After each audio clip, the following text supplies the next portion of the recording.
À présent, direction le Lesotho. Hier, ce petit pays d'Afrique australe élisait ses députés. Un scrutin entre lassitude et espoir dans une nation plombée par le chômage et par la criminalité. On rejoint tout de suite notre envoyée spéciale Joséphine Klockner. Bonsoir.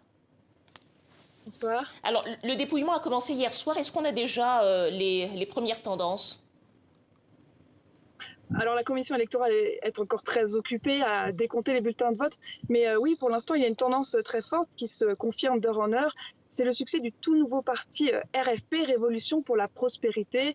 À l'heure où je parle, les résultats de près de la moitié des 80 circonscriptions électorales ont été annoncés et le RFP est en tête quasi partout. C'est une très grosse surprise parce que ce parti, ça ne fait que 6 mois qu'il existe et il a très vite gagné en soutien. Son dirigeant, Sam Matekane, qu'on estime l'homme le plus riche du pays et qui est connu aussi pour ses activités philanthropiques, pourrait donc prendre la tête du prochain gouvernement. Il est un peu promesse de changement pour de nombreux citoyens désabusés par la classe politique. Depuis l'épidémie de Covid, la dégradation de l'économie s'est accélérée et les infrastructures ne cessent de se dégrader. Bref, ils n'ont pas vu beaucoup d'amélioration avec les derniers gouvernements. Alors beaucoup d'habitants veulent de nouvelles têtes. Et aujourd'hui, un peu partout dans le pays, on pouvait voir les militants du RFP fêter ces résultats très prometteurs.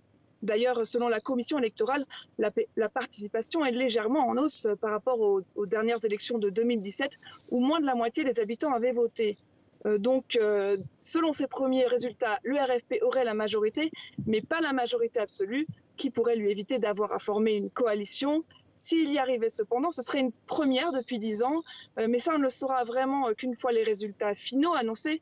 Et ce ne sera, selon la commission électorale, pas avant mardi, le temps de collecter et compter les bulletins de toutes les circonscriptions, notamment rurales, qui ne sont accessibles pour beaucoup qu'à pied ou par hélicoptère. Merci beaucoup, Joséphine Klockner, envoyée spéciale au Lesotho avec Gabriel Poromoto. Merci à tous les deux.